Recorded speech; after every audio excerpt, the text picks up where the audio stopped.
Los tres chanchitos. Bienvenidos, chanchiteros del universo. Comienza... Los tres chanchitos. Hola, chanchites del universo, y bienvenidos al Tres Chanchitos 63. Y os estaréis preguntando, ¿qué propiedades matemáticas maravillosas tiene el número 63? Y la respuesta es ninguna. El 73. Pero vamos a ver, me preocupa una cosa que dices. Cada vez que dices un número, Que no es primo, dice que no tiene es que los propiedades compuestos no me ninguna. hacen gracia. A mí me recuerda una de las paradojas estas más famosas de las matemáticas. No. Ah, bueno, sí, perdón. Vale. Sí, perdón. Otro día que estés yo solo la contaré. No, venga, cuenta. Pues es que tú siempre dices, el número no tiene ninguna curiosidad, no tiene ninguna propiedad interesante, ¿no? Entonces se pueden definir, si se pudiera definir y cuantificarlo de ser interesante o no, podríamos considerar los números interesantes, los números naturales interesantes y los números naturales no interesantes, ¿de acuerdo? Y yo apostaría que yo tenía esto apagado, pero parece ser que no. Ha sonado un clic, que eso es alguien que se quería comunicar con alguno de nosotros. Pero entonces hay números naturales que son interesantes y números naturales que son no interesantes. Pero claro, habría un primer número natural no interesante. Porque todos los números naturales tienen un primer elemento. Pero todos los conjuntos de números naturales tienen un primer elemento. Entonces, pero el primer número natural no interesante tiene una propiedad muy interesante. ¿Qué es ese primer Que es número? el primer número natural no interesante. Entonces, por lo tanto, no podemos definir de forma apropiada el concepto de la interesantez de los números naturales. La interesantabilidad no tiene precio. Como era aquello de Poe, da igual. La alucinancia no tiene precio. La atractividad tampoco. Bueno, pues este es un número súper interesante porque es un número compuesto que tiene factores propios, el 1, el 3, el 7 y el 21, y es defectivo porque la suma de sus factores, que es 41, 1, 3, 7, 21. 1, 3, 7, 9 y 21, son los factores propios, y con la suma de sus factores es 41, que es menor que 63. Pero los factores propios no los pillo. Sí, Que se no puede es lo dividir. mismo. Pues como se puede dividir por 3 y por 7, el 21 ya viene dado, ¿no? No, bueno, pero Sí. por 21. Pero es también un... Factor propio, vale, en sí mismo. Sí mismo. Uh-huh. Y no, tú estabas pensando en factores primos. Uh-huh. Estos son factores propios. Ya. Pues eso, que es un número defectivo porque la suma de sus factores, que es 41, es menor que 63. Esa definición me parece también muy absurda. ¿Cuál? Número defectivo. Sí, bueno, pero es una definición. Sí, claro. Es el número atómico del europio. Hombre, El europio que Lo descubrió que- Europe. Europe. Y... ¿Sí? Sí. Bueno, estás tomando el pelo. No, hombre, La Comunidad Económica Europea. Venga, vamos. Venga, seguimos. Y el Código Internacional de Filipinas. Hola, si hay algún muchachito que nos esté escuchando desde Filipinas, muchos besos. A lo mejor todavía queda allí, se quedó uno después del último Sí, de está aquí Filipinas, que en el todavía... fuerte, está en el fuerte. Que encerrado. que aquí no se acaba la guerra. Que no. Bueno, pues nada más. Ya lo han dejado por imposible. ¿El qué? Al ultimísimo. por cierto, he dicho muchas veces de la película clásica de, no sé, de los años 40 o 50, no recuerdo, Los últimos de Filipinas, que es una película así propagandística del Imperio Español y demás. Sin embargo, tiene una cosa absolutamente maravillosa, ¿Qué es? que es la canción. Ay, sí, no la podemos poner porque no tendrá derechos, ¿verdad? Tendrá, supongo, todos los derechos del mundo, pero la canción de Los últimos de Filipinas Ay, es pues ahora realmente... Sí, pero seguro que tiene todos los derechos del mundo, ¿eh? Estoy casi seguro, vamos, que tiene muchos derechos y tal y demás, pero de verdad, pues buscarla los que podáis y... La banda sonora, ¿no? Sí. ¿De qué El año yo te diré. ¿Cómo era? Canta un poco tú. Que cante Yo un poco. te diré... Más o menos, así no es. Yo te... No, que esto te lo cancel. Este vídeo ya está cancelado en YouTube. ¿Qué se le va a hacer? Ya lo intentaré después borrarlo. Quítala que nos van a cortar esto. Es verdad, era muy bonita. Bueno, pues este Tres Chanchitos 63 está dedicado al último de Filipinas y a los premios Nobel. Hoy vamos a hablar de los premios Nobel, así que no vamos a hacer secciones, sino simplemente vamos a hablar todos de los Nobel, de lo que se nos vaya ocurriendo. Y así que solo vamos a tener un cochinitos, el cochinito inicial, que yo digo, ¿qué traemos? ¿Vale? Porque vamos a hablar los tres, ¿no? ¿Hablamos un poco por orden o qué? ¿O queréis que lo hagamos por secciones? Todo junto, ¿no? ¿Me estáis mirando? Es que no sé, que bueno, acabamos de tenerlo esto. Venga, pues, ¿qué traemos, cochinitos? Y este cochinitos de honor me hace mucha ilusión porque nos lo manda un chanchiter que es chanchiter desde el primer día, que nos escucha desde Alicante. Yo estoy seguro que no es chanchiter, es chanchitero, pero no. Lo que pasa es que él no lo sabe. Es que él aún no lo ha descubierto. Estás despertando a los dragones. Ten cuidado que ahora se llama Gran Cuervo Errante, en Twitter. Se cambia Por cierto, me desconcierta muchísimo. Y es que además es chanchiter y Clara Grimmer, así que no te pases. Me desconcierta mucho que cada 2x3 se cambia el nick de... ¿David? No. Como que no, antes era solo F1, solo F1 bueno, sin circo. Claro, ese sigue siendo su nick de Twitter, que lo iba a decir yo ahora. El chanchitos de honor, el cochinito de honor, perdón, es de @solo F1 sin circo. Todo eso seguido, el 1 es un número, @solo F1 sin circo, que es David Aguado Llera. Y lo que se cambia es el nombre. El nombre es el nombre. Pero yo no recuerdo que se haya cambiado. Yo siempre he visto David Aguado Sol, ¿no? Y ahora se llama no sé qué. Gran Cuervo Errante, hombre, por favor. Pues eso, a nuestro amigo David, un beso muy, muy, muy fuerte. Y por cierto, ¡un abrazo! Que nos dé una comida en Alicante, que no se nos olvida, que si España no se rompe de aquí a unos meses, a ver si pasamos por allí, que en Alicante se come el mejor arroz de España, sin duda alguna. Así que vamos adelante. Y antes de empezar con los nombres... Sin lugar a dudas. En Alicante es donde se come el mejor arroz de España. Y antes de que empecemos a hacer la relación de noveles, que bueno, como haya pasado, se suponía que lo íbamos a hacer la semana pasada. Vamos a hacer una panacea. Pues ¿No? yo ¿Vamos creo a hacer que una panacea sobre los noveles? Bueno, gran parte de por lo que no se ha hecho la semana pasada es porque yo estaba malito. Sí, y yo también estaba malita. Pero yo más malito, ¿eh? No, tú más malito siempre, pero yo también estaba malita. Bueno, vamos a hacer la panacea de los noveles. Bueno, antes que nada, pues otra vez a la Academia Nobel. Yo no sé si es culpa de la Academia Nobel, no solo lo vamos a decir la Academia Nobel, sino de la... Pues yo creo que un poco de culpa sí. Otra vez hay 0 mujeres en los premios Nobel, igual que el año pasado, ni de la paz, ni de literatura, y por supuesto nada de ciencia. Seguimos estando 18, bueno, hemos aumentado la diferencia, de hecho, seguimos siendo 18 mujeres, bueno, siguen siendo 18 mujeres con el premio Nobel frente a 581, porque este año se han llevado 9 señores el premio Nobel, premios Nobel de ciencia, que vamos ahora a explicar un poco cada uno de ellos. Y no ha habido... Más el de literatura, sí, más bueno, el estoy de hablando economía, básicamente etcétera, ¿no? de ciencia, ¿no? Y no es porque no haya mujeres que lo merecieran, ya hicimos el programa aquí dedicado a Vera Rubin, cuando desgraciadamente nos dejó el año pasado, en diciembre, que era una candidata que se quedó en el tintero, bueno, como se quedó Lise Meitner y como se han quedado muchas, pero también, digamos, estas son ya gente que no se va a llevar el Nobel porque murió. Yo creo que Vera Rubin sí, ya lo dijimos en su momento, sí que se lo tenía que haber llevado, pero había este año bastante gente que podía haberse llevado un Nobel, las mujeres como Arlene Sharp o Lynn Westergaard o otras mujeres que se lo merecían, pero otra vez tenemos el problema. El año que viene se lo van a dar a mujeres, solo a mujeres se lo van a dar. No se trata de eso, pero ahora yo creo No, sí se trata de eso, claro. Ahora estoy hablando... Pero no, hombre, no se trata de eso tampoco. Claro que sí, deberían de dárselo solo a mujeres el año que viene. No, se trata de que se... Pero que no estoy diciéndolo como broma ni como hiperbatón. ¿Hiperbatón? No, hiperbatón no me has pillado, no sé lo que es un hiperbatón. Ni antes sabía lo que era panacea, porque estaba diciéndolo mal todo el rato. Ah, bueno, pues no te estaba echando cuenta. Ya. Bueno, el caso que... Más bien era eso, ¿no? Que evidentemente hay menos mujeres liderando un grupo de investigación que hombres, porque la tradición machista pues se sigue arrastrando sin lugar a dudas.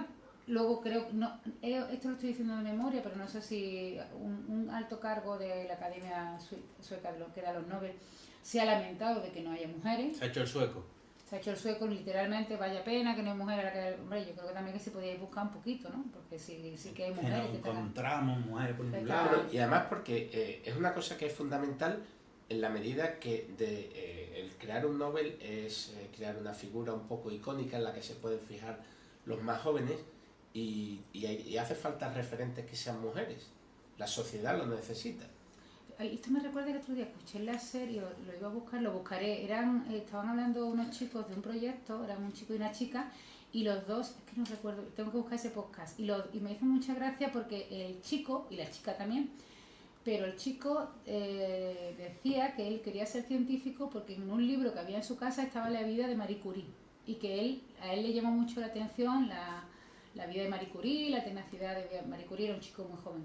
Y que había querido ser científico porque él quería ser como Marie Curie, una persona que buscara algo a pesar de todo. Y eso es una cosa muy, o sea, que es rara, ¿no? Que un chico tenga de referente a una chica, pero vamos, es fascinante. Y desde luego, como tú bien dices, pues si no creamos referente en femenina, dándole algo tan icónico como una medalla Nobel, pues una premio Nobel, perdón, pues difícil lo tenemos. Y antes también de pasar, esto en cuanto a las mujeres, que vamos, ahí seguimos igual de mal que el año pasado. Y ahora, antes de empezar... Es que el premio Nobel la polla. Chistaco. Hacemos pausa dramática porque ha sido un chistaco. Te recuerdo que esto es un podcast de la Universidad de Sevilla, que por cierto no lo hemos dicho al principio, que es un podcast que está patrocinado por el Plan Propio de Investigación del Vicerrectorado de Investigación de la Universidad de Sevilla. Y se nos ha pasado decirlo, ya lo hemos dicho. Y antes de empezar con los Nobeles... Apuntarse a la Universidad de Sevilla, que es muy bonita. Es muy bonita. Dejadme que hable de otro premio Nobel, de un premio Nobel de 1906, el señor Ramón y Cajal, porque el día 28 de septiembre, que ya pasa algún tiempo, pero porque hemos estado malitos y no lo podíamos comentar, pues salió un reportaje muy bonito, muy bonito en El País, en Materia, que se llama Ramón y Cajal también estuvo en la cárcel. Y empieza contando que fue un delincuente, estaba enganchado al boxeo, que era un delincuente juvenil, a los 11 años cogió una viga de madera, la vació, la llenó de metralla, de tachuela, de piedra y tal, y se la puso al vecino, como dio un cañonazo. Esas bromitas que todos hemos gastado alguna vez. Bueno, pues el chiquillo acabó en la cárcel, ¿no? O sea, acabó en la cárcel y 40 años después pues recibía el premio Nobel. Entonces esta historia la cuentan en Materia. Pero que ya estaba fuera de la cárcel, ¿no? Sí, hombre, claro. O sea, que lo que tenemos que hacer es meter en la cárcel ahora a todos los chavales, a todas las mujeres de con 11 años. O que queramos que le den un Nobel. No. Esto viene porque es un reportaje precioso sobre un proyecto que yo quiero recomendar, porque es un podcast. O sea, que voy a recomendar a competencia. Hemos recomendado muchos podcasts aquí, ¿eh? Pero esto es competencia directa. No, esto no es competencia. Esto es un proyecto precioso, maravilloso. Son competencias, son muy buenos. Liderado por una persona muy entusiasta, que es Macarena Parejo, que es una de las encargadas de la divulgación, de la difusión de la cultura científica de la Universidad de Extremadura, que ha puesto en marcha un proyecto que os voy a contar, que se llama La Ventana de la Ciencia. Es un podcast de ciencia, pero un podcast de ciencia muy especial, porque está grabado íntegramente por los internos de la cárcel de Badajoz. Entonces es un proyecto que... ¿Pero eso no es políticamente correcto ahora? Se dice internos, ¿no? ¿No? Se dice interno. Bueno, pues lo podéis buscar en laventanadelaciencia.es o no me acuerdo cómo es en Twitter, pero creo que es Ventana de la Ciencia. Y como veréis, en Twitter es ventana-ciencia, la Ventana de la Ciencia. Estos son de los míos, de guión bajo. Ventana-ciencia. Ahí sí. Y es un proyecto, pues que ya digo, que va a la cárcel y les ayuda a preparar entrevistas con investigadores que van a la cárcel, y se preparan los temas con el material que ellos le llevan.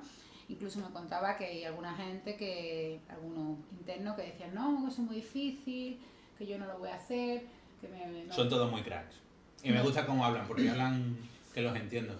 Sí, son muy lindos. No, que los entiendo, que no son así redichos ni nada de eso, sí, que han cogido, han entendido una cosa y te la explican o hacen las preguntas que tengan que hacer y preguntan bien, hacen una cosita muy fina.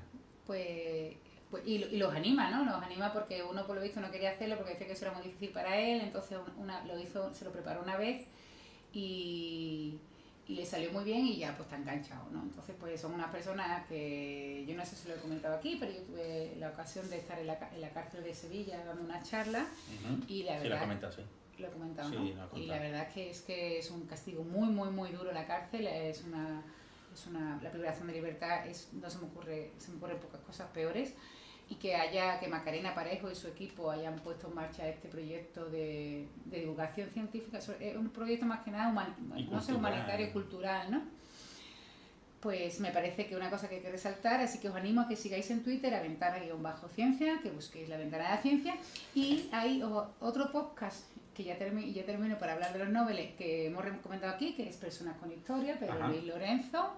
Que lo echamos mucho de menos, ¿eh? Lo echamos muchísimo de menos, yo soy fan incondicional de Pedro Luis Lorenzo, pues sale hablando de Oscar Wilde, o sea que uno de los episodios de La Ventana de la Ciencia mezcla el proyecto maravilloso de la Unidad de Cultura Científica de la Universidad de Extremadura con personas con historia hablando de Oscar Wilde, y es simpaticísimo porque está chulísimo. es que Oscar Wilde es un personaje que se presta mucho Sí. a ser muy entretenido. ¿Vamos a ir a la cárcel?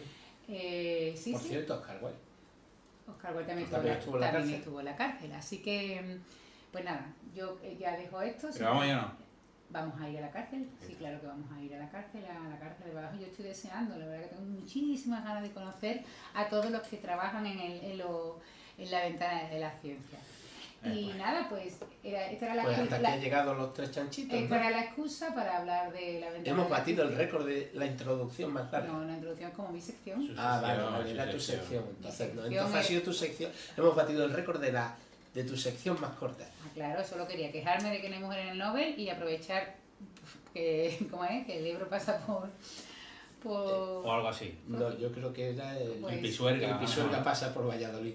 Bueno, pues eso, que el piso que pasaba a llevar al Valladolid para decir que Ramón y Cajal estuvo en la cárcel y que en la cárcel hay un proyecto muy bonito que todos a partir de ahora os vais a hacer suscriptores. La Ventana de la Ciencia. Y le doy el testigo aquí. Enrique, venga, tú, Venga, cuéntanos algo de los Nobel. voy a hablar del Premio Nobel de Medicina ahora. Venga. El Premio Nobel de Medicina ha sido concedido a 3 personas. Jeffrey C. 3 personas con P. Sí, pene, X y de nacimiento. Jeffrey C. Hall, de la Universidad de Maine, en USA, que está ahora en la universidad, nacido en USA. No en toda USA, nacería en algún sitio de USA, pero yo solo he apuntado USA porque me cansé apuntando ciudades. Luego, USA es Estados Unidos, ¿no? sí. en español. Ah, sí, Entonces, luego está Michael Rosbach, que está en la Universidad de Brandeis, en USA también, y en el Harvard Hughes Medical Institute. ¿Qué os parece? Qué bonito. Sí, muy hard. También nació en USA. También. Y Michael W. Young. ¿Así vas a decir todos los Nobel a este Le ritmo? estoy dando empaque porque son los nobles. Ah, vale, Que está en la Universidad de Rockefeller. Eso es, ahí hay dinero, ahí hay moneda. Eso está en Nueva O York. un cuervo que dice, toma moreno. Eso sobró. Los millennials ahora mismo se están cortando las venas. Lo voy a editar y borrar, ¿eh? Los millennials se están sangrando por los oídos ahora mismo. Venga, perdona. Y que también nació en USA. Cada uno de ellos ha llevado 1/3 de premio. Ah, lo han repartido 1/3, Esto es 1/3, sí. Y esto lo que hicieron fue básicamente explicarnos a todos por los ritmos circadianos cómo va el tema ese. Porque ya sabéis que tenemos momentos del día donde estamos más activos, más cansados, más a tope. Tenemos el metabolismo más alto, la tensión ahí. Bueno, pero no solo sangre, los humanos, ¿no? No, todo, desde los protozoos hasta... Eso es universal, porque como estamos en un planeta que tiene varios ritmos, uno de ellos es bastante constante y bastante rapidito, que es una vez al día, se hace de noche, se hace de día, y eso es bastante... Pues los ritmos biológicos se han acoplado a eso, y hay diferencias de, por ejemplo, de concentración de alguna hormona en sangre dependiendo de la hora del día y no sé qué, y es todo fabuloso, se controla las ganas de comer, las ganas de eso, en la siesta te dan ganas de dormir, después de echar un polvo. Un saludo a la Universidad de Sevilla. Y entonces, eso se llaman ritmos circadianos, que de circa, que es alrededor, y dianos, de día. Pero esto ya se sabía del siglo XVII, ¿no? Esto en el siglo XVIII. 18. En el siglo XVIII... he estudiado con plantas, ¿no? Sí, con mimositas. Y fue Jean-Jacques Docteur-Merian. Que no se llevó ningún Nobel. No, que se murió antes de que naciera Nobel, por lo visto. Sí, que Y mala entonces, suerte. este me alucina mucho en nota porque tenía una mimosa en su patio y dijo, no sé si tenía patio, pero vamos, tenía una mimosa seguro. Y entonces En esta guapa. él se dio cuenta, y eso es una cosa que yo siempre me fijo, que es verdad que las plantas están como más vivas por la tarde. Pero uno puede llegar a pensar que es porque le da la luz. Bueno, depende, porque por ejemplo a los jazmines o a las damas de noche le pasa al atardecer, ¿no? Que Ah, se es abren, verdad. Que al que revés. se abren y huelen más para atraer más a los insectos. That's Pero vamos, true. que tienen un ciclo diario, se esconden a mediodía, por ejemplo, los jazmines, pero las mimosas van al revés, ¿no? Bueno, Se- pero en cualquier caso, cualquiera de ellos se puede uno pensar Que es por la luz, claro. Por la luz. Exactamente. Y entonces, y resulta que no, que el tío lo cogió y cogió plantas de estas de mimosa, que se venían arriba a mediodía o por la mañana, y luego por la noche se venían abajo, se veía un poquito más chuchurrita, y la metió en un sitio oscuro, siempre a luz constante, y vio que los ciclos se repetían, Se repetían. con la misma hora. Y entonces, claro, aquí hubo un debate de que esto por qué pasaba, si era una cosa... Bueno, este zanjó ya el discurso de si era por la luz o no, pero luego pues vinieron la gente y dijo, ¿esto por qué va a ser? ¿Esto por qué será? ¿No? Y entonces, en 1971, un señor que era Seymour Benzer y su estudiante Ronald Konopka, ya- que esos dos se hubieran merecido el premio Nobel. Sí, no, porque estos fueron ahí... Lo que pasa es que se murieron los dos. Se murieron, sí. Claro, en algún momento. O no. Esto en 1971 tuvieron la hipótesis, hicieron la hipótesis de que un gen controla el ritmo circadiano. ¡Hala! Hay un gen que controla esto. Entonces cogieron a la mosca de la fruta, la famosísima Drosophila melanogaster, que estas son, que esta es la cobaya de la genética. Y entonces mirando, por ejemplo, la actividad locomotora y la eclosión de la pupa, pues encontraron ¿La eclosión de qué, perdón? de la pupa. Los insectos tienen una pupita, Sí, sí, sí. que se hace Sí, la sí, larvita, no, que no te había oído. y eclosiona, ¿no? Y entonces, y la actividad locomotora. Sí. Cuánto se movían las mosquitas, ¿no? Y entonces encontraron 3 mutantes. Bueno, le metían cositas mutagénicas, que se llaman, para hacer mutantes, y encontraron 3 variantes. Una que no tenía ritmo, otra que tenía un ritmo corto de 19 horas, y otra un ritmo largo de 28 horas. Que no tenía ritmo, perdona, que caracao. Que era que cada uno eclosionaba cuando quería y después se movía Vale, a su vale. bola. Y lo de la eclosión yo lo entendía bien, digo, guau, pues desde que está el huevito hasta que eclosiona, pues eso se puede controlar. Pero ¿cómo controla la actividad locomotora? Y hicieron una cosa muy guapa. Pusieron una cajita transparente y ahora 2 placas, una fotorreceptora de infrarrojo y la otra es que me leí el artículo, porque yo no sabía de eso y digo, me voy a leer el artículo del Seymour. Pero esto no lo han hecho los novelas. No, esto estoy preparando. La mosca de la Pero fruta. déjame que os explique porque Sí, es que sí, es muy sí. guapo. Porque debajo tenía una lámpara de infrarrojo que no aumentaba la temperatura, muy baja potencia. Y entonces lo que veía el detector de arriba era la sombra. Entonces cuanto más rápido se mueve, pues más la sombra se mueve más rápido. Chulo. Una cosa muy flipante. Pero bueno, estos llegaron a identificar una zona en el cromosoma X sexual de la mosca donde parecía que las mutaciones se concentraban en esa zona, ¿no? A través de una cosa que se llama mapeo cromosómico, que eso se hacía mucho en los 70, los 80 y los 90, pero ahora ya se hace muy poco porque hay otras técnicas más potentes. Y aquí entran ya nuestros colegas. En 1984, el Hal Rosbach y Young aíslan por primera vez el primer gen que actúa como un reloj, que lo llamaron period, de periodo, Pero no se comieron mucho el perro. y lo acortaron a per, porque los genes normalmente se acortan a una letra o varias letras, 2 o 3 letras, ¿no? ¿Y qué hace? Y este gen, pues lo que hacía era que codifica una proteína, que se llama proteína PER, la proteína del gen PER, pues la proteína PER, que se va acumulando en la célula durante la noche y después se va perdiendo durante el día. Una cosa guapísima. Bueno, pero entonces todos los seres vivos tenemos ese gen. Parecido, sí, parecido. Todos los seres vivos tenemos un ciclo bastante parecido y este gen está en todos los Bueno, había un seres compañero de mi departamento que creo que no lo tenía, ¿eh? vivos. Pues sería mutante de arrítmico. ¿Por qué? ¿Qué? Bueno, eso cuando no esté aquí nuestro amable. Pero tiene una pista y yo ya sé quién es. ¿Qué? ¿Era compañero tuyo de despacho? Vale, ya. Bueno, venga, seguimos. Bueno, lo que encontraron fue que, bueno, luego miraron, ya sabéis cómo funciona el tema de los genes a las proteínas, ¿no? Los genes Sí. traen ADN, Sí, sí. eso se convierte en una cosa que se llama ARN mensajero, que es lo que se llama la traducción, y el ARN mensajero sale del núcleo celular, que es donde está el ADN, y fuera se construyen las proteínas, ensamblando aminoácidos a través de unas instrucciones que lo hacen los ribosomas, todo muy bonito, y lo que vieron es que estudiaron la concentración del ARN mensajero del PER y encontraron que tenía un pico por la noche. O sea, por la noche subía mucho eso, y entonces, claro, luego empezaban a hacer proteínas de eso. Y luego, evidentemente, estudiaron los mutantes arrítmicos de las moscas estas y encontraron que no tenían ese ciclo de ARNM, o sea que de ARN mensajero. O sea que tenían el gen jodidillo, ¿no? Y entonces, en 1999, se dieron cuenta de que si inyectaban proteínas PEP a bichitos, Sí. del que estaban estudiando, pues la expresión del ARN mensajero disminuía. Es decir, creaban menos ARN mensajero, lo que les dio a pensar que aquello era un ciclo de retroalimentación. Que no la necesitaba, propia, digamos, ¿no? que la propia proteína se crea e inhibe la expresión Claro. del gen para que no se siga creando.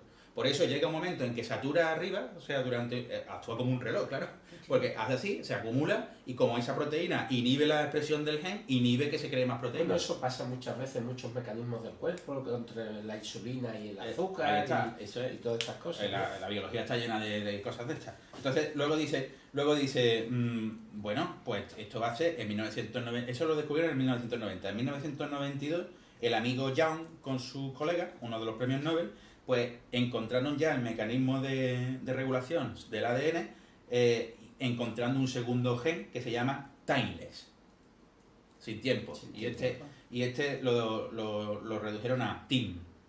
Y eso fue entre 1994 y 1995. El TIM también encontraron que su expresión tenía un ciclo de 24 horas y además encontraron que, claro, existía un problema y es que la proteína PER, para que inhibiera la expresión del gen suyo, tenía que ir desde el citoplasma, desde donde estaba, hasta el núcleo. Pero generalmente encontraron que era difícil que eso lo hiciera.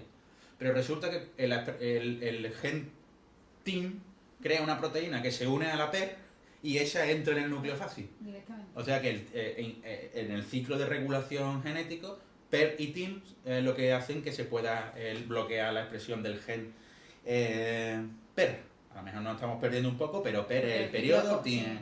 Pero callaros que se complica la cosa, porque en 1997 y en 1998 estos angelitos encuentran dos genes Ya más los tres. que sí, entre los tres, cada uno estaba en su sitio y eso, y colaboraban de vez en cuando. A esta gente entonces le han dado el premio Nobel para que paren ya, para que Sí, no, es que han hecho cosas muy guapas porque porque es que ahora estos se han dado cuenta de que se desregula en células cancerosas, o sea que no es solo el ciclo canceroso, sino que por ejemplo cuando en muchos tumores se ha encontrado que este ciclo se pierde y entonces la célula empieza a tener una actividad que no está regulada, no atienden a razones hormonales ni nada de eso, sino que van a su bola.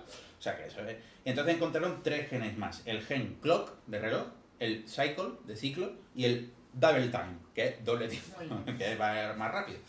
Y ahora, tal y como se entiende, lo voy a explicar un poquito guay, ¿vale? Los clock y los cycle se producen su proteína a mediodía, donde ahí triunfan ellos. Porque ahí no se sabe todavía, o yo no me entero todavía, tienen que ver algo con la luz. Hay una cosa que se regula con la luz del día. Y entonces resulta que el PER se unen a PER y a TIM por separado, ¿no? Y ahora resulta que la PER, que es la que controlaba todo el ciclo en realidad, llega a la proteína de double time y si se une a ella, la inutiliza. Pero resulta que si PER está unido a time y se une a su vez a double time, en realidad se protegen, entran dentro y lo más asombroso, clock y cycle, ¿sabéis lo que hacen? No. Pues se quedan dentro del núcleo, van leyendo el ADN, se pegan encima de una región que se llama activadora y activan la expresión de PER. O sea que cuando se unen a esa región lo que hacen es como decir, Activarla otra vez. vamos a producir PER. Pero pasa una cosa, y es que la unión de time, PER y double time, cuando entra en el núcleo, dicen, ¡hostia! Ahí hay una clock y una cycle unida al ADN. Y es que se ponen grandiosos y se van a por ello.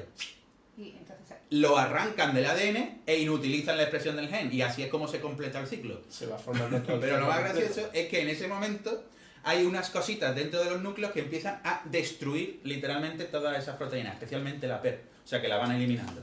Con lo cual es un ciclo continuo. ¿todo eso lo han descubierto ellos tres? Sí, todo eso. Bueno, y más gente, claro. Eso. Pero, y eso es muy específico de las moscas. Luego hay otros seres vivos que tienen otros mecanismos. Pero es muy guapo. Y por ejemplo, bueno, todo el mundo ha notado lo que viene siendo el tener problemas con el ciclo con el ritmo circadiano. Por ejemplo, si cruza el Atlántico. Charco, sí. No seas pija el charco.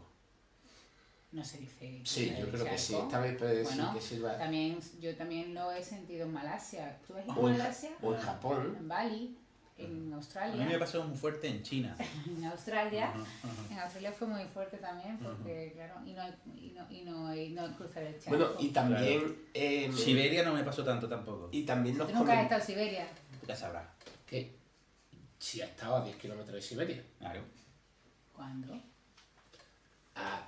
Ha estado a 10 kilómetros de Siberia. Cuando ha ido a Japón, ha Bueno. pasado 10 kilómetros por encima de Siberia. Vale, ¿Ahora, vale. ¿ahora qué? ¿Ahora qué? ¿Eh? ¿Ahora qué? ¿Aguafiestas? ¿Ahora qué? ¿Papa frita, viste?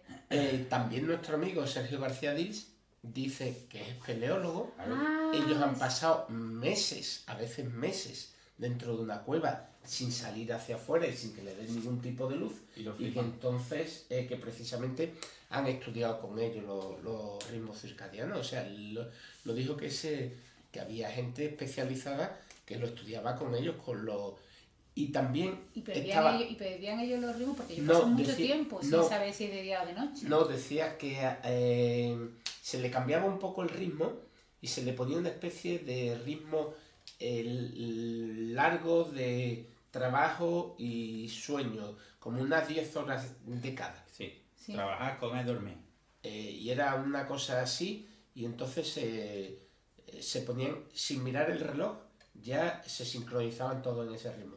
Pero eso también era muy importante, y decía que los estudios con ellos lo habían hecho sobre todo la NASA. Porque, claro, imagínate el jet lag que pueden tener los astronautas si cada 2 por 3 están dando la vuelta a la Tierra. O sea, dice, mira, de Japón, mira, no sé cuánto, mira, no sé qué, Ahora de día, ahora de mira, día. no sé qué. Buenos días, buenas noches, buenos días, buenas noches, buenos días. Pues debe ser algo bastante Es verdad, no había pensado. durísimo. Entonces, la NASA fue precisamente la que llevó los estudios con el grupo de espeleología De de Sergio García Dils, que estaban en el Cáucaso descubriendo pues la cueva más profunda del mundo, aunque creo que unos compañeros suyos le acaban de batir el récord. Ellos estaban en 2.200 y pico No metros me digas. y han llegado a 2.300, y hay una foto preciosa porque lo primero que hicieron cuando salieron los que han batido el récord es reunirse con Sergio García Dils y brindar por el nuevo triunfo, que les han quitado el récord.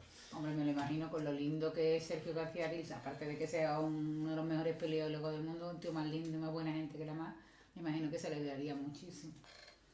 Y lo de los ciclos, esto que cuando dicen cuando las mujeres viven juntas se acaban sincronizando las reglas. Pero es otra Por eso cosa. no tiene nada que Ya, ver ya, con ya, eso. ya, Pero ya, sí, ya, sí es cierto, y además tiene una No, razón pero que no muy tiene importante. nada que ver con los ritmos. Si tiene un grupo de hembras en una manada, es importante que todas sean fértiles a la vez ¿Por qué? Por cuestión de competencia. para competir.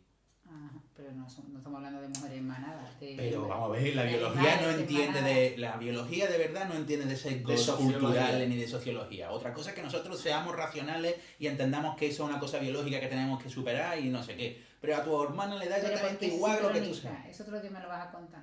Ah, que cómo se eso. Pues vale. Vale, Ahora os voy a hablar del premio Nobel de Química. Ay, antes de que termine con el edificio Del de física no, porque el de física No. ha sido un sorpresón, ¿no? Sí, pero de física tenemos un programa dedicado. Antes de que siga, de pase del de medicina y fisiología, déjame que os recomiendo una cosa que he visto hoy que me he partido de risa y que me la has recordado tú con todo lo de los genes y los ADN y tal, que es un nuevo vídeo de Acapella Science. Ajá. Que no sé de cuándo es, 23 de septiembre, es nuevo, 23 de septiembre de 2017, lo de Acapella Science, ya lo hemos recomendado aquí con el de Keep it short, keep it short. Give me again. Pues ha hecho uno de Evo Devo, de la teoría de Evo Devo, con Despacito. Así que buscar Evo Devo, con V las dos, No por sé si qué alguien no lo sabe. Evo. Evolución y... Ah, vale, ya ahí están. Y Acapella Science, que ya he hecho, Sí. y buscáis el vídeo de la versión de Despacito que ha hecho el tío, que yo ya tengo que ir parando porque va dando tela, o sea que tiene mucho contenido científico. Claro, hombre, y está es muy hecha bueno, es muy genial. bueno. Es genial el tipo. Es muy bueno. ¿Vamos a química? Sí. Pues nada, han dado un premio Nobel de Química a 3. Pasamos, física. A tres biofísicos. A3, que normalmente, como siguiendo la vieja costumbre, no son químicos. Pero bueno, este es un premio Nobel que es un poquito irrelevante, pero vamos, si queréis lo comento un poco. ¿Por qué dices eso? La química es mezclar Pues no cosas y ver cómo química, cambian de color. son biofísicos. Tres de ellos son biofísicos y uno de ellos, que no recuerdo cuál, el último que viene nombrado, Henderson. es biofísico y biólogo molecular. O sea, Efectivamente. químico no hay ninguno. Entonces sí lo voy a comentar. El premio Nobel de Química de este año ha sido concedido a Jacques Dubochet.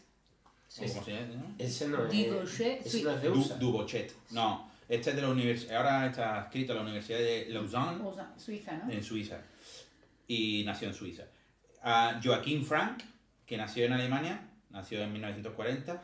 Bonito año. Joachim Frank, en Alemania 1940. También mala suerte nacer, ¿eh? Sí, también me Bueno, con suena. el Joaquín Frank. Tía. Fíjate lo que le pasó. Pero bueno, supo. Joaquín. No lo ¿Y pilló. siguió en Alemania durante toda la Bueno, vida? no, ahora no sé, era muy pequeño. Pero no entendí el chiste con el nombre, lo siento. Joaquín, Sí. un nombre judío, Ah, bíblico. vale, Joaquín. Y Frank, fíjate lo que le pasó a su prima. Sí, su prima Ana. Ana Frank. Pues eso, y ahora está en Columbia. Y luego a Richard Henderson, que está en Cambridge, en el Instituto de Biología Molecular, como te he dicho, y este era escocés. Es escocés. Entonces, a esto se lo han dado por hacer una cosa que se llama criomicroscopía de rayos X. Sí. Sí, que es hacer microscopía de rayos X, pero en fresquito. Sí. Es muy fresquito. Entonces, A mí me vamos a parece ver, ¿qué es un microscopio electrónico? Pues pegar chorrazos de electrones, porque los electrones son capaces de resolver distancias más pequeñas que la luz visible. La luz visible, Más que los fotones. pero de luz visible, claro. La luz visible tiene una longitud de onda que es la distancia entre dos picos de la onda, que oscila entre los 400 y los 200 nanómetros, y con eso y nuestras mejores lentes ahora podemos conseguir 2000X en aumento óptico. Con los electrones podemos hacer 10 millones de X en aumento. O sea que más, ¿no? es un poquito más, se pueden ver los átomos, básicamente. Ahora ya se resuelven estructuras atómicas.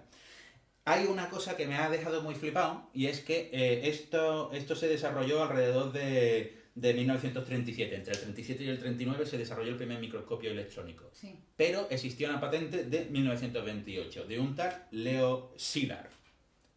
Este es un físico muy famoso, que es una figura no menor. Entre otras cosas, lo que hizo fue convencer a un tal Alberto Einstein de que le escribiera a un tal Roosevelt sobre el peligro de la reacción en cadena, que él había patentado. Él tiene la patente. Leo Szilard patentó, él entendió cómo iba eso, vio los artículos que estaban saliendo sobre la estructura nuclear y las reacciones nucleares y dijo: si de aquí salen dos electrones, esos dos neutrones, esos dos neutrones dan otros dos átomos y salen otros dos, pues reacción en cadena. Esto lo voy a patentar porque huele que aquí vamos a sacar moneda. Evidentemente la patente se la quitaron enseguida. Pero este tío era una máquina, Leo Szilard. Este es de la escuela húngara, creo que es. Húngara, sí, porque era amigo de von Neumann y todo el rollo este. Es Szilard, Leo Szilard. Y es maravilloso. Y bueno, pues lo que se hace con la microscopia de rayos X es coger una muestra, que generalmente en formato cristalino, se tiene un metal que es wolframio tungsteno, como queráis llamarlo, se calienta mucho, de eso lo has explicado tú en órbita laica 1000 o 2000 veces, se calienta, hay unos electrones cuando se calienta que salen, ahí se forma una nube, y si le metes un campo eléctrico y un campo magnético, pues los puede acelerar y los puede hacer que hagan barrido y cosas de esas controlando los campos, ¿no? Entonces tú puedes enfocar a eso y luego se recoge esa información en unas placas o en unos detectores, y lo que se ve son cómo se dispersan los electrones al pasar a través del material. De la estructura en cuestión. Y lo que se encuentra es un patrón de difracción que a través de procedimientos matemáticos te dicen cuál es la estructura tridimensional a través de la que se ha pasado eso. Por ejemplo, eso es... los microscopios lo que pasa es que pueden resolver la estructura más fina, porque eso es lo que hacía, por ejemplo, Rosalind Franklin. con la difracción de rayos X. Exactamente. Te pregunta qué diferencia hay con la Pues cristalografía de rayos X. Pues que esto es mucho más fino, se pueden enfocar los electrones. La cristalografía es pegarle un chorrazo de electrones a una determinada energía y ver lo que sale. Esto Pero igual, ¿no? Sí, pero los microscopios electrónicos además tienen lentes que pueden hacer que... Tienen lentes y tienen mecanismos que pueden... Tú lo que puedes hacer es hacer barridos por ejemplo, se llama el microscopio de barrido electrónico. electrónico, se puede hacer de efecto túnel, o sea que hay diferentes técnicas. Es como una mejora, un improvement, ahí, improvement, una cosa más mejor de lo que es de la cristalografía de rayos X. Entonces, claro, enseguida dijeron, bueno, pues vamos a hacer posible esto, y el que lo hizo posible fue Ernst Ruska, entre 1937 y 1939, trabajando para la Siemens, creo, no estoy seguro, no me hagáis mucho caso, desarrolló el primer microscopio electrónico. Nunca te lo hacemos. No, ya, por eso. Y le dieron el Nobel, ojo, entre el 37 y el 39, y le dieron el Nobel en el 86 junto a Gerd Binning y Heinrich Roja. Por poco se le va... Ahí estuvo cerca. Y entonces, bueno, esto volvemos ahora a nuestro... ¿Qué han hecho estos tíos? Estos tíos han trabajado a su bola. Es una cosa muy increíble que se me han dado los tres, porque cada uno estaba trabajando en cosas diferentes. Sí. El primero, el Henderson, perdona, el Richard Henderson, estos también tienen un tercio cada uno. Este quería utilizar cristalografía de rayos X para ver muestras biológicas. Pero aquello, las fotos no le salían bien, no resolvía átomos y no sé qué, y dijo, pues vamos a emplear ¿cómo se llama esto? Los microscopios electrónicos. Pero claro, tenemos un problema, y es que para los microscopios electrónicos las muestras tienen que estar en vacío. Las muestras se meten en un cacharrito donde se hace el vacío y los electrones van a ir para. Claro, porque los electrones chocan con cualquier otro átomo y entonces conviene que haya un vacío bastante bueno para que solo choque con la muestra que tú tienes ahí. Y además tiene otro problema, y es que la energía a la que se lanzan los electrones, el microscopio, quema las muestras biológicas. Pues esto para metales y para cosas así, y para cosas que te da igual que se quemen bien, pero si tú quieres ver una celulita, pues a lo mejor no quieres que se te queme. ¿No? Porque, no sé, porque te hace gracia o porque lo que sea. O una molécula. Porque ya no estás viendo la estructura original. Bueno, sí, chicharra, bueno. ¿no? Entonces, claro, entonces dijo... bueno, pues un tema, vamos a bajarle la potencia y la intensidad, que vayan los electrones con menos energía y que haya menos electrones. Pero si hace eso, la imagen se pierde, ya no es, ya es más, ¿cómo se llama? Más mala, con menos resolución. Con menos resolución. Y entonces dijo, bueno, y claro, para la muestra biológica, meterla en el vacío una célula y eso también es una cosita mala, porque en el vacío, a menor presión, pues si la metes y le cambias la presión, el agua se evapora y entonces la celulita se arruga o la molécula deja de tener la misma conformación. Por ejemplo, tú el ADN lo sacas de medio acuoso y le quitas, lo deshidratas y ya no se dobla como está doblado en la célula. Entonces, ¿para qué te sirve ver el ADN deshidratado si no es como está? Tú quieres ver cómo está la estructura en la realidad.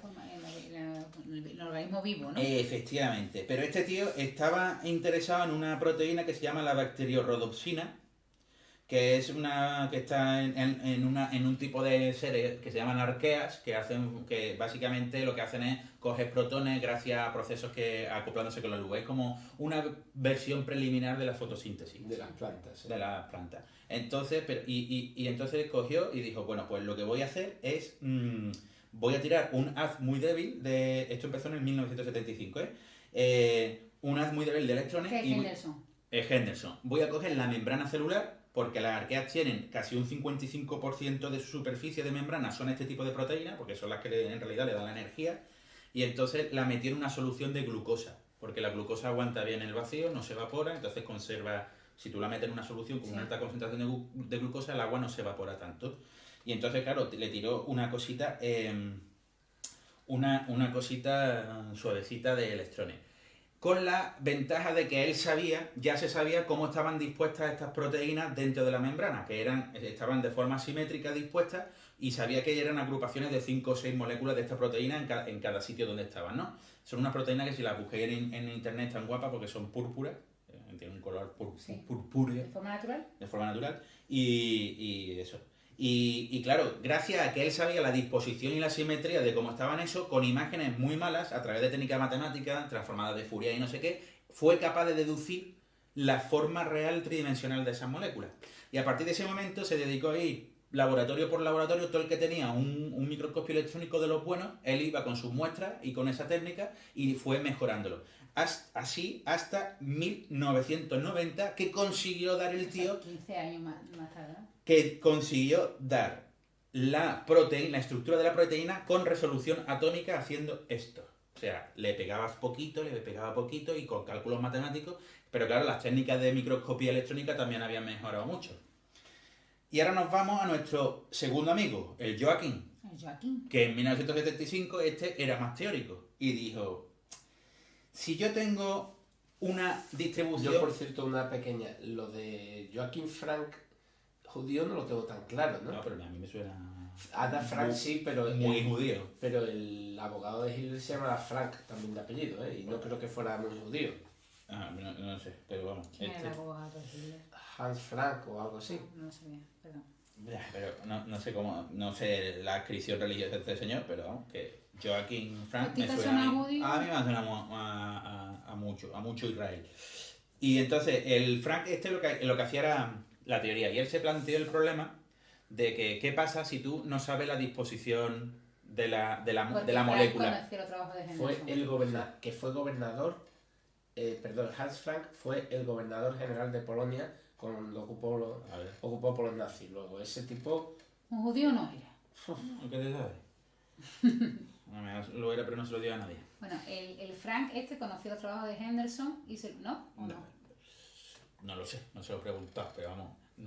Pensaba que tú... Entonces no, que había un problema y este era un problema matemático. Teórico. Si yo tengo una molécula que está orientada, yo la tiro ahí y le paso luego el microscopio, pero la orientación yo no la conozco porque no tiene una disposición simétrica, ni sé que está en una membrana ni nada, sino que yo la tengo en disolución y la tiro ahí, ¿cómo puedo resolver su estructura? A partir de fotos que no están bien definidas. Bueno, claro, porque es que, digamos que el anterior lo que hacía era, con una cierta información previa claro. Y unas imágenes no perfectas, pues podía inferir cuál era la estructura. Pero lo que se planteaba es el problema general. Si no tengo información previa, ¿cómo puedo...? Y entonces él demostró que existía un algoritmo y creó un algoritmo matemático que lo que te decía es: tírame las fotitos y ahora le dices a un ordenador que te agrupe las fotos en todas las moléculas que estén orientadas de la misma manera respecto del haz, te dan la misma sombra bidimensional. O sea, te dan más o menos la misma forma bidimensional. Entonces, dile al ordenador que te capture todas y que te coja toda la imagen y te la parche y te diga cuáles son todos los tipos de proyecciones. Que van por un lado, los que van por otro. Claro, todas las sombras posibles que tiene la molécula. Entonces, que funda todas esas moléculas en una, con lo cual mejora la resolución efectiva de cada sombra en un 20% muy importante. Y luego combina esa información entre sí. Eso, ya el software para hacer eso estuvo listo en 1981. Y luego hizo otro que era qué figura tridimensional corresponde a todas estas sombras bidimensionales. Es decir, si yo tengo un objeto en 3 dimensiones y te doy toda la sombra iluminándolo desde distintos ángulos, tú puedes reconstruir el objeto dimensional ese. O sea, es como si yo tengo un objeto, un jarrón o lo que sea, y empiezo a iluminarlo de distintas formas. Y yo solo te doy las imágenes de la sombra. De la planta, alzado y perfil. Claro, pero yo solo te doy las imágenes de las proyecciones de la sombra. Y ahora, tú a partir de esas proyecciones de la sombra eres capaz de decirme la forma exacta del jarrón. Y la respuesta es sí, si tengo suficientes proyecciones. Y además este es el... Bueno, sí, si tengo suficientes proyecciones y si estamos hablando de formas específicas, porque no cualquiera... quiero decir, sigo con el ejemplo del jarrón. Sí. Tú tienes un jarrón y entonces en uno de los laterales lo apoyas hacia adentro. Ajá. ¿Vale? Y entonces... Y sacas todas las sombras posibles. Bueno, sí. Los bollos no se los sacas.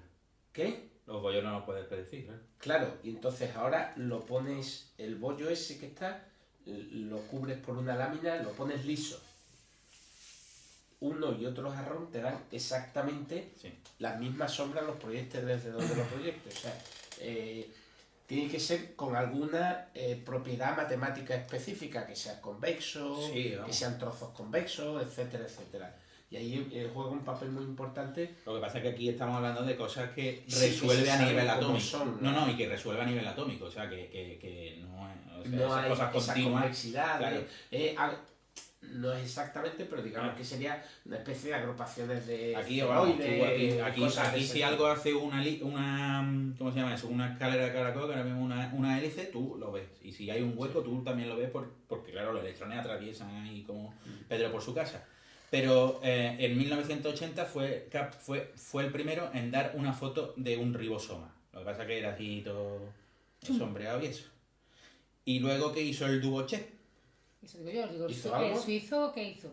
Pues dijo, lo del azúcar... Yo no me meto, que yo soy neutral. Yo soy neutral para esto, pero él lo que hizo fue decir, solucionar el problema del vacío y el agua. Él solucionó el problema del vacío. Claro, porque ya habían propuesto, esto lo hizo en 1978, habían propuesto, dice, bueno, pues vamos a coger, en vez de agua líquida, lo cogemos en hielo, que aguanta mejor la evaporación cuando la meten en el vacío, Vale. pero el hielo no funcionaba. Porque el hielo interfiere mogollón con los electrones, claro. El hielo es una estructura cristalina, es un cristal. Cristalizado, claro. Entonces lo que tú al final no veías tus moléculas, tú veías la estructura. Bueno, sí, podías ver que había otra cosa además del cristal del hielo. Y este dijo, espérate, vamos a enfriar, vamos a coger el agua, la vamos a hacer en una lámina muy fina y la vamos a congelar muy rápido. Si tú haces que el agua se congele muy rápido, no le da tiempo a formarse cristales. Entonces se forma lo que se llama un vidrio acuoso, que los vidrios no son... Nosotros lo llamamos cristal, pero no son cristales. Sí, solemos utilizar como sinónimo vidrio y cristal, y no lo son. Cristal lo que tiene es una estructura ordenada y demás, mientras que el vidrio no. El vidrio es amorfo por dentro, o sea, las moléculas van cada una a su bola, no hay una orientación espacial privilegiada, no hay una estructura privilegiada. Y entonces el tío, claro, demostraron que matemáticamente si tú metes algo en el S, en un vidrio acuoso, la señal que te da eso cuando pasan los electrones, claro, como no hay una estructura definida, lo que te da es un ruido homogéneo que tú puedes decirle al ordenador, este ruido me lo quitas. Y entonces se pueden ver, eso no se evapora tampoco, porque tiene propiedades como el hielo, aguanta bien el vacío, y lo único que hay que hacer es coger nitrógeno líquido, que está entre menos 196 y menos 200 grados, meter etanol dentro, y entonces tú coges la muestra, que eso se llaman muestras en capa fina, metes el agua, la sacas y se congela, pero no en forma cristalina, sino en forma de vidrio. Y entonces tú combinando todos estos trabajos de los tres, en 1991, el Frank utilizando las técnicas de Dubochet y las del Henderson, pues resulta que cogió y dio una foto en 1991 de los ribosomas, que son las maquinarias moleculares que crean las proteínas, como hemos dicho antes, a nivel atómico. Y luego en 1991 solo se veía el contorno, pero el Henderson, que era el especialista de voy a hacerlo fino, en 2013 dijo, y este es el ribosoma a nivel atómico. O sea, que se ven cuando las proteínas se enrollan entre sí, o se pliegan, o hay proteínas que hacen como así, como dobladito, como si fueran los abanicos estos que te recomiendan en Madrid cuando hace calor. El origami. Eso. Papiroflexia, que luego nos riñe el Pepito Grillo y nos dice que no es origami. Y ahora ya, antes de que pase de física, me ha recordado, déjame que... ¿El Pepito Grillo ese quién es? Un seguidor nuestro de Twitter, un chanchito. Ah, me creía que era de Pinocho. No. Pues que me ha recordado, y lo voy a decir porque quiero, a la charla de Irene Fondón que dio el otro día en el Ciencia en Boulevard, que dio una charla sobre procesamiento de imagen médica y Machine Learning en imagen médica, y que os recomiendo que os paséis por el blog de Ciencia en Boulevard para que veáis la charla, porque todavía no está. Pero ni está ni va a estar. ¿Por qué? ¿No se grabó? No, lo dije que se había perdido el sonido. El sonido no había. Bueno, pues entonces no sé Pues si... mía culpa.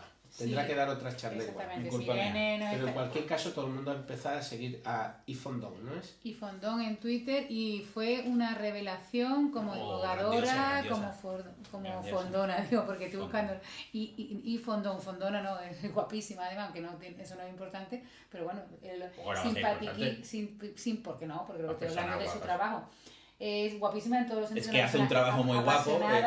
Simpática, y hace un trabajo chulísimo que lo cuenta con una y pasión. guapo, y lo explico muy bien. Y es @ifondón en Twitter, que es doctor en Ingeniería en Telecomunicaciones de la Universidad de Sevilla, que bueno, que si queréis, a los que organizáis eventos de divulgación, si queréis una divulgadora que hable de ingeniería con más pasión que ella, es difícil que la encontréis. Procesamiento de imágenes. Procesamiento de imagen, ¿y qué he dicho yo? Sí, nada. Vale. Y Machine Learning para imagen médica. Pues me lo has recordado tú cuando estabas contando lo de la imagen, lo de calcular los algoritmos, que es lo que hace Irene con su grupo de teoría de la señal, ¿no? Bueno, nos comenta entonces un poco el Premio Nobel de Física, pero brevemente, ¿no? Porque... Sí, bueno, porque tenemos un programa especial y porque esto ya se lo esperaba todo el mundo. El Premio Nobel de Física ha sido dado a Rainer Weiss de la colaboración LIGO-Virgo, que está en el MIT, este nació en Alemania, a Barry C. Barish. Ese sí era judío. Rainer Weiss, sí. Sí. El Barry C. Barish, que también es de la colaboración LIGO-Virgo, este está en Caltech y nació en Estados Unidos, y a Kip Thorne, que está en la colaboración LIGO-Virgo, también está en el Caltech y también es americano. Pero antes de empezar, no sé si lo ibas a explicar, pero yo tengo una duda, a ver si me la puedes tú aclarar. Sí. ¿Por qué le han dado la mitad del premio a Weiss y la otra mitad a repartir entre los otros dos? Porque el Weiss este fue el que diseñó todo el LIGO. Entonces pensó, vamos a hacerlo con un interferómetro de rayos láser que hay en forma de L, vamos a poner dos, luego fue el primero que buscó la pasta para construirlo. Se buscó a la gente, le pidió a Kip Thorne que le hiciera los cálculos teóricos para demostrar que con ese tipo de disposición experimental se podían encontrar las de esas, así que podemos decir que fue el padre, porque es que el premio Nobel se lo han dado por detectar las ondas con LIGO. Y es un poco sorprendente que el Kip Thorne no tuviera el premio Nobel todavía, ¿no? O sea, era un tipo... Bueno, no, es bastante teórico. O sea que sí, ha hecho muchos agujeros ¿Qué negros. problema hay con los teóricos? Pero no, con los teóricos no hay ninguno. Pero digo que es bastante teórico en cosas que no se pueden constatar, porque el tío era especialista en ondas gravitacionales y en agujeros negros. Pero es que todavía no tenemos agujeritos negros. Tenemos un programa monográfico, el programa Pi, de hecho, lo estoy mirando, es que lo estaba buscando. El Pi, digo. El Pi, que será de nuestro primer programa, pues el que va entre el 3 y el 4, el programa Pi, que se llama LIGO y nada más, que lo pondremos en la misma entrada del blog donde pongamos este programa, pues os remitimos que fue en directo. Sí. Y que se hizo el mismo día, ¿no? O el día después de que se detectaran el 11 de febrero. ¿El mismo día fue? De que se detectaran las ondas gravitacionales el 11 de febrero de 2016, así que... Bueno, pues como tenemos este programa y como estaréis cansados y hay 200.000 programas que lo van a explicar muchísimo mejor que nosotros. Porque ya lo hemos explicado.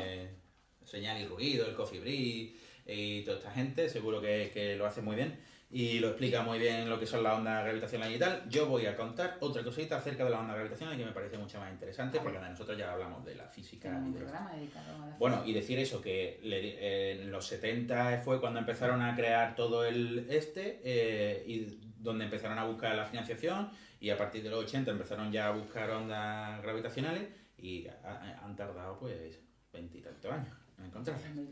Al Barish yo he flipado un poco porque es cierto que el tío fue muy importante, pero en realidad a nivel científico este tío fue un organizador del LIGO. Pero fue el tío que rescató a LIGO. Se lo iban a cargar porque claro, no estaba encontrando nada. Y el Barish lo que hizo fue en realidad convertir un proyectito que en realidad estaba entre Caltech y MIT y todo esto, donde estaba el Kip Thorne y el otro. Pues el Barish convirtió un grupito de 40 personas en un proyecto internacional en el que, por cierto, hace poco tuvimos una charla de una de las líderes de un grupo de investigación que trabaja para LIGO Virgo, que es nuestra amiga Alicia Sintes, de la Universidad de las Illes Baleares, del grupo de gravitación y relatividad, y que son que es de primera línea. Entonces, nada, os recomiendo que veáis la charla que dio en Ciencia Jordan porque fue magnífica y por eso. Y no os voy a explicar otra vez cómo se detectan las ondas gravitacionales y eso, pero sí que me gustaría hablar que las ondas gravitacionales fueron predichas por primera vez por Alberto Einstein en 1916, que dijo que los campos, que la gravedad, tal y como la describía con su teoría, que ya sabéis que en la geometría del espacio-tiempo y eso, pues que podía tener situaciones donde si la gravedad era muy débil, pues se podían dar propagaciones del campo gravitatorio. Y el campo gravitatorio es la geometría del espacio-tiempo, así que las propagaciones tipo ondulatorio de la gravedad son ondulaciones en el espacio-tiempo. Se equivocó el chaval, que lo corrigió en 1918, un par de años El después, chaval es Albert Einstein. Se equivocó en una formulita, en un par de factores, pero vamos, que básicamente lo que hizo en el 16 y en el 18 es exactamente lo mismo. Pero claro, ahí suponía un problema, y es que, claro, tú tienes una teoría que es muy complicada, que es la relatividad general, y si tú asumes que estás en una situación donde los campos gravitatorios son muy débiles, eso simplifica muchísimo la teoría. Para vosotros o matemáticos, una teoría que es altamente no lineal se convierte en una teoría lineal. Y entonces Bueno, eso lo hacen sobre todo vosotros los físicos. Bueno, ya, pero teóricos.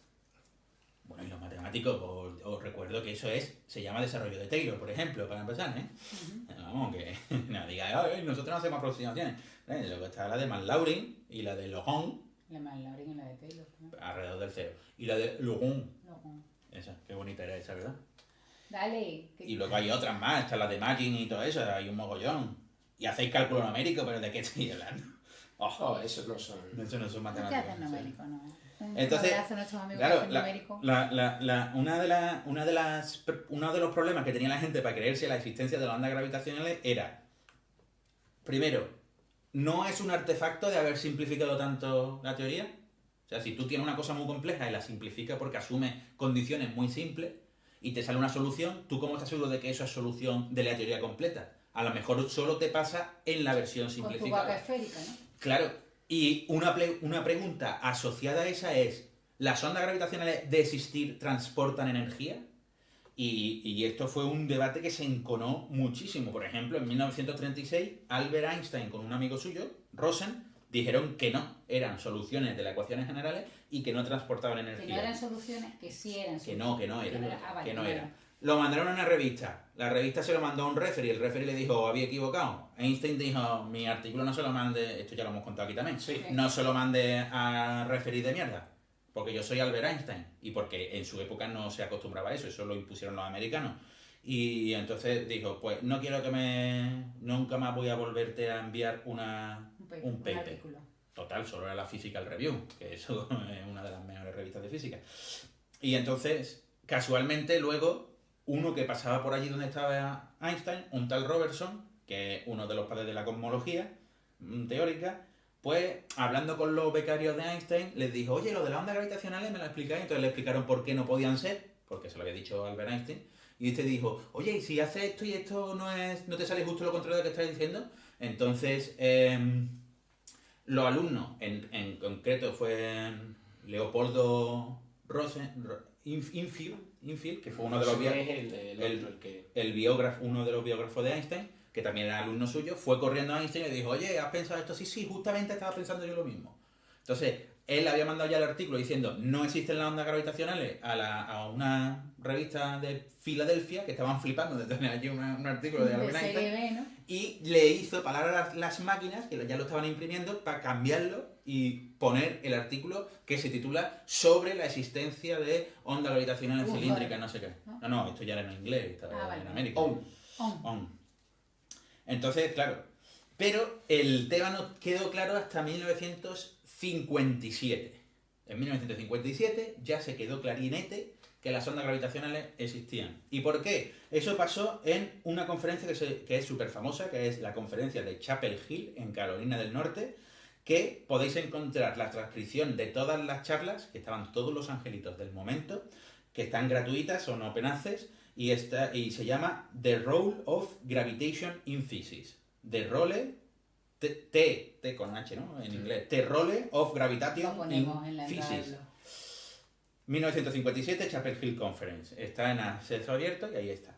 Entonces, me gustaría que si lo leéis, os vayáis a la página 141, donde hay un tal Félix Pirani, que en 6 párrafos y 3 ecuaciones demuestra de que si existen las ondas gravitacionales y tú tienes un circulito de partículas que están en caída libre y pasa una onda gravitacional, ese círculo se tiene que deformar en una dirección alargándose y en la perpendicular acortándose y viceversa. Es decir, que haría este movimiento que todos hemos visto en las imágenes de las ondas gravitacionales. Estás haciendo tú con las manos en un podcast. Y dijeron, ¿no? Y en un vídeo. Ah, bueno, también, ¿verdad? Y entonces, eso, así, oscilando en forma de cruz, que se llama. Y entonces, pero es 6 párrafos, 3 ecuaciones.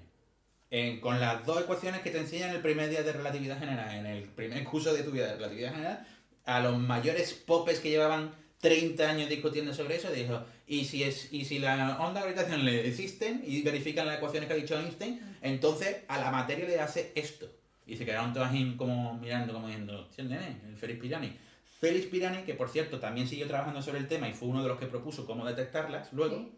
pero desgraciadamente murió Sí. meses antes de la detección. Ujú. No se sabe si le dieron... Sí, pero ya se sabía que lo habían detectado, pero no se hizo el anuncio. O sea, se murió en 2016, y no se sabe si Las la ondas avisaron. cuando se anunciaron fue En febrero. No, pero fueron Pero en septiembre. Pero eran de septiembre. El Eran de 14 septiembre. 14 de ¿Pero lo septiembre. dieron a él en septiembre? No se sabe. No se sabe. Se murió en 2015. Entonces, del 14 de septiembre del 2015 fue la detección. No se sabe si alguien le dijo, Félix, has clavado el tema. Pero lo más gracioso es que en esa conferencia estaba un tal Richard Feynman. Y entonces Richard Feynman, en las últimas páginas, en la 271 del PDF del Role of Gravitation in Physics, pues tiene en la sección Critical Comments, entonces él nota, se levanta, esto es el último día cuando se hacen los paneles de discusión, que todo el mundo cuenta sus pirulillas y eso. Oye, es muy guapo el libro porque está en la charla y después la discusión que se generaba transcrita literalmente. Además, para el alcance de todo el mundo, ¿no? No, pero es del 57, pero vamos, que es una joya leerse Estamos eso. hablando de... Pero no, en lo de Richard Feynman sí está al alcance de todo el mundo. Porque dijo, vamos a ver una cosa. Sobre el otro día me hablaron de las ondas gravitacionales, ¿no? Y que si tienen energía y que si no. Y estaba yo pensando, que si yo tengo una barra y luego tengo dos anillos en la barra que se pueden mover así sobre la barra, en un cilindro, y tengo dos anillos que se pueden mover a lo largo del cilindro, ¿no? Dice, si pasa una onda gravitacional, pues claro, el espacio se tiene que contraer y estirar en la dirección de la barra, seguro. Entonces los anillos se moverán acercándose, y la gente dirá, no, pero la barra también se encoge y se estira. Sí, pero la barra es un sólido y las fuerzas electromagnéticas hacen más oposición a la contracción y al estiramiento que una anilla que se pueda mover libremente. Dice, claro, si yo tengo dos anillas que se mueven en forma oscilante por la barra esta, hay rozamiento. Y si hay rozamiento, aparece calor. Y eso es energía. ¿Esa energía de dónde ha salido? ¿Quién le ha proporcionado la energía? Porque la energía no sale de la nada. La onda gravitacional. Por tanto, las ondas gravitacionales tienen energía. Esa así es como pensaba el amigo Richard Feynman. Luego hacía las cuentas mejor que nadie y te lo demostraba. Y lo más asombroso es que ese simple argumento, que después se conoce como argumento de Bondi, porque fue otro que se dedicaba a la relatividad general, lo popularizó, pero en realidad es de Feynman, como se demuestra en este libro, pues el último comentario dice, esto seguramente ya lo sabréis. Incluso puede que lo hayáis discutido. Pero como no viene el día que hablasteis de ondas gravitacionales, pues entonces digo, por si acaso os lo voy a contar. Así, literal, porque está literal transcrito. Y entonces, guapísimo. Pues eso. Y hay otra cuestión, ya con esto a cabo, es que hemos hablado muchísimo de cómo se detectan, de que si los láseres interfieren, que se estira por un lado, Pero hay una cuestión que no se pone de manifiesto. Y es que las ondas gravitacionales, para detectarlas, uno tiene que saber lo que busca. Es decir, tú, si tienes dos láseres que hacen cositas, tú no sabes ahí qué está pasando. Sí, claro. Tú tienes... No. Por ejemplo, en el LHC tú coges lanzaprotones y lo que sale, tú lo detectas. Tengas la teoría o no. Y puedes decir, pues ahí hay un electrón, ahí hay un no sé qué. Eso lo puedes decir. Sin saber lo que te va a salir previamente. Hombre, si luego tienes modelos que te dicen lo que te va a salir, compara y ya está. Pero para poder detectar la onda... necesitas una teoría numérica anterior. Necesitas saber... Si son dos agujeros negros, me va a salir esta señal. Si son un agujero negro... Necesitas tener un cierto catálogo. Catálogo, efectivamente. Y eso no pudo ser posible porque nadie sabía resolver las ecuaciones de Einstein para dos agujeros negros o dos estrellas de neutrones que giraran entre sí. Especialmente lo de los agujeros negros. Porque se necesita hacer cálculo numérico, los ordenadores no tiraban, además los agujeritos negros tienen singularidades y los cálculos numéricos explotan en la singularidad. Y entonces, pues eso era otro problema apremiante, hasta que Frank Pretorius fue el primero que en 2005 dijo, aquí tenéis la evolución completa de dos agujeros negros fusionándose. Desde que se llama la fase en espiral, que están lejos, pero ya están cayendo uno sobre el otro, hasta que empiezan a fundirse y hasta que luego ya se forma un único agujero negro. Con diferentes masas. Claro, una vez que este tío hizo eso, ya hay 2 o 3 algoritmos más diferentes. Por relatividad numérica, ¿no? Claro, pero la primera parte se podía resolver, la de que si yo tengo 2 agujeros negros en espiral uno alrededor del otro o 2 cuerpos, eso se podía resolver con una cosa que se llama aproximación por newtoniana. Lo que no se sabía hacer era la fusión, que ahí es donde la relatividad general es la que controla y hay que meter la ecuación en gorda. Y entonces en 2005 empezamos a ser capaces de hacer eso. Y entonces, ¿qué se hace? Que se crea una base de datos con... Esta es la señal que da un agujero negro con una masa solar con otro agujero de una masa solar. Un agujero negro con una masa solar con otro agujero de 1,01. O sea que tiene un catálogo de todas las posibilidades. ¿Eso lo contó Alicia Sinte, no? ¿O lo he soñado yo? No, eso lo tuvimos.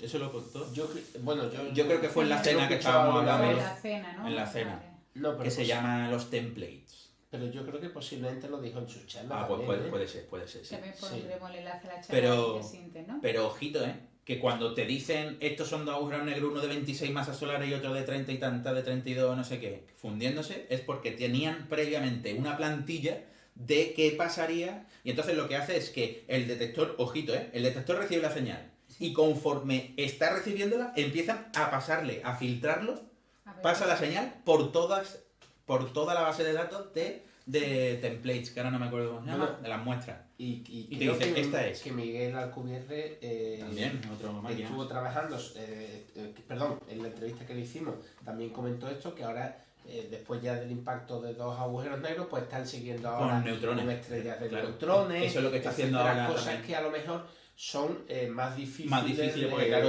con las estrellas de neutrones, cuando se funden, tienes que meter la materia que hay en la estrella de neutrones, o sea que ya no es... Porque el agujero negro es lo más fácil porque es espacio-tiempo vacío. Singularidad. Pero la singularidad, en cuanto se dieron cuenta de que era un problema, la quitas, le dice al ordenador, no considere esta zona, que es donde está la singularidad. Y eso ocurre... Claro, al principio explotaba porque no sabían cómo quitar aquello. ¿Y hay templates ya de estrella de neutrones? Sí, hay algunos. Hay algunos ya, por lo visto, sí, creo que es recordar que algunos ya hay.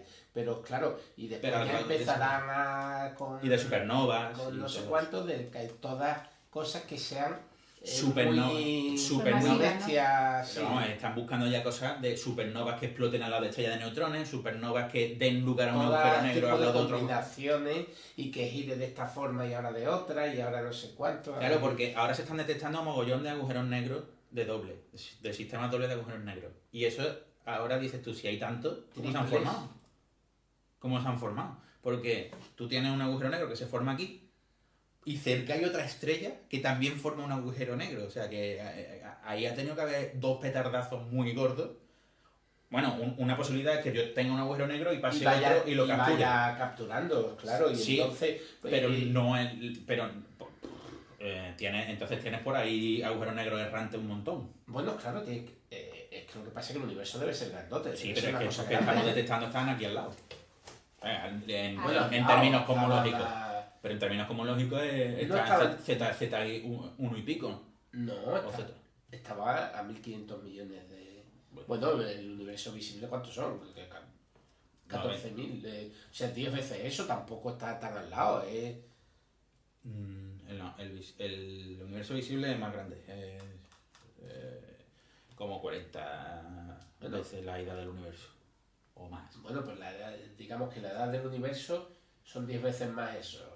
No es tampoco una cosa... Vamos, quiero decir que no es un infinitésimo menor. No, hombre, pero en términos cosmológicos no están muy lejos todavía. Y nada, esos son los 3 premios Nobel de ciencia de este año. Muy bonito, por cierto. Muy bonito, bueno, sí. Pues yo creo que ha estado... Muchas gracias, Enrique, por la Tour de Force que has realizado. Y nos quedan 2. Comprar la mimosa. Nos queda el de economía, eso no es ciencia, ¿no? El de economía, no solo que no sea ciencia, sino que no este año es menos ciencia todavía. Queridos amigos psicólogos, os amamos. Beso, amigo psicólogo Irene. Se lo han dado a Richard Feller porque ha metido la psicología en la economía. Cosa que aparte tampoco me parece ninguna locura, ¿no? Porque evidentemente en los comportamientos económicos existe una función psicológica fundamental, ¿no? Bueno, uno de los Ig Nobel que han dado este año de economía, claro, eso te iba a decir. Va de eso. Claro. Es el efecto que tiene sobre tu Percepción del riesgo. su percepción de riesgo, haber sostenido. espérate, para jugar a la tragaperra, Bueno, sostener pero un percepción de cocodrilo. riesgo. Eso es psicología y economía, ¿no? Claro. Sostener un De cocodrilo un de 1 metro. metro en tus brazos En tus durante un brazos. tiempo, ¿no? Lo normal, o sea, es que el experimento que se le ocurre a cualquiera. Pero si estás en Australia, ¿qué vas a hacer? Pues O tengo... toca el didgeridoo y entonces roncan menos, que ha sido otro Nobel. Qué bonito, de verdad. Mira, eso es un didgeridoo, eso que está ahí detrás.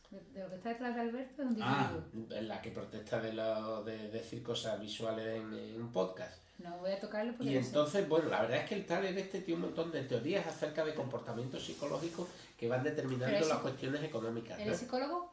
Él debe ser economista, supongo, no lo sé. Pero yo no ese de verdad no me lo he mirado, pero lo vamos a mirar porque a lo mejor no es... O vosotros estáis ninguneando a lo mejor el psicologismo, No, hombre, que estamos de broma, sí, pero que lo que me refiero yo es que a lo mejor es aplicado a teoría de juegos, que eso sí es una... No. ¿No es? Bueno, es mucho de eso de... dice, bueno, es que en realidad agrupamos los riesgos por en Vale. bolsas y Ajá. entonces pues Que cuando son clases de equivalencia. sí, cuando una de ellas pues está alcanzado un cierto nivel ya decimos que no, que ya eso no es suficiente. Guau, pues eso es Y interesante después para también la vacuna. que no es lo mismo que valoramos mucho lo que es la propiedad y entonces por lo tanto la pérdida de la propiedad es una cosa muy trágica y que condiciona mucho en buena medida los comportamientos económicos con respecto a la economía, etcétera, etcétera. Pero vamos, Pero bueno, eso, os recuerdo que hace poco escribí un libro sobre subastas y una Sí. de las cosas que hay sobre que me quedé muy flipado es que psicológicamente hay una adversión a no ganar. Entonces se hicieron experimentos en Harvard y en esto. Pero eso no tiene que hacer un experimento, perdona. No, pero vamos a ver, que no. Estamos hablando de que llega un momento en que tu cerebro bloquea enfermizo de Lo- alguna lo- forma. bloquea cualquier cosa de... ¿Cómo se llama? Cualquier bloqueo de la percepción de riesgo y de ganancia y pérdida, y tú por ganarle a los demás incurres en pérdidas, como por ejemplo pagar 24 dólares por un billete de 20 dólares. ¿Por qué? Porque Hay la gente gente que va quiere- pujando, Apujando. va Va pujando. pujando. Bueno, pero eso, por ejemplo, este premio Nobel de Economía dice que se hace continuamente, que mucha gente pide un préstamo con tal de no sacar el dinero del banco. Y Y al al final final vas a incurre pagar en más pérdida. dinero y Claro, incurres en sí, pérdida. sí. Es exactamente el mismo ejemplo Claro. que está poniendo él, Pero en en la vida conservador, cotidiana. en conservador. O sea que con tal de no mover el dinero que tienes en el banco, pides un préstamo. Y ahora te está costando lo que estás comprando muchísimo más caro que si sacaras el dinero del Pero banco. si tú tienes el colchoncito ahí, mejor, por lo que pueda pasar. Claro, exactamente eso es lo que él dice. O sea, él dice, vamos a guardar aquí Este lo tengo el ya. calcetín Y el otro lo puedo ir Claro, pagando. solo para los- o la losa. O sea que tú, en realidad, lo que estás pagando además es tu sensación de seguridad. Tú te estás costeando el tener la pagando. seguridad de que tienes un colchoncito ahí. ¿Eh? Pues nada, por escribir estas cosas muy limpio y muy bonito, el premio Nobel. Aprendió látex, hizo PDF, porque Y todo... No, un economista que sepa látex está un complicado, economista, ¿eh? Este sí, por eso un tiene beso a el todos Nobel. nuestros amigos economistas. No, Y amantes del Word. sí, vamos, los biólogos ni uno escribe en látex. Los químicos, no lo sé, así.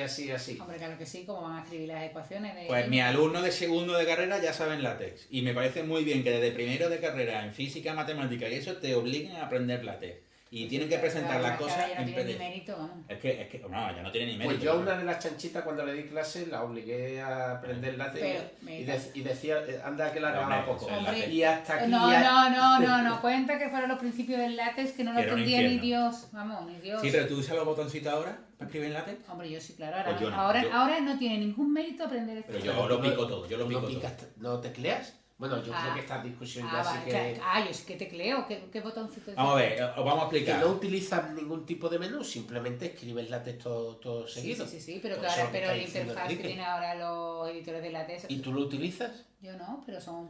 Pues entonces, pero es que si nadie que sepa Pero látex si lo yo utiliza, sigo dibujando en Tescat... eso es mentira. Bueno, Esto señores, de viejunos, ¿eh? y hasta aquí ha llegado Los tres chanchitos. Los tres chanchitos.